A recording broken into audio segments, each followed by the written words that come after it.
I've used the reverse figure eight before in a few videos, but I wanted to give you a good look at what it actually looks like. Here's the movement. Make sure you really understand the regular figure eight first. I'll put a link in the description, or if you click on the top right hand corner, you'll get to that video. So we're going to start off in the same positioning, except instead of the right hand coming down and across, the left hand is going to come up and across. The right then follows the left. So left comes up and across, down behind our back, and it repeats on the other side.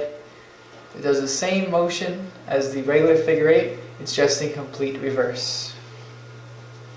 This move is typically used in transitions and setups for other tricks, and isn't in forms as often as the regular figure eight is. So again, you want to think of this move as a complete reversal of the regular figure eight, with the left hand leading, and it's going up instead of down across the body. Getting the hang of this trick will make it a lot easier to do inside of other tricks.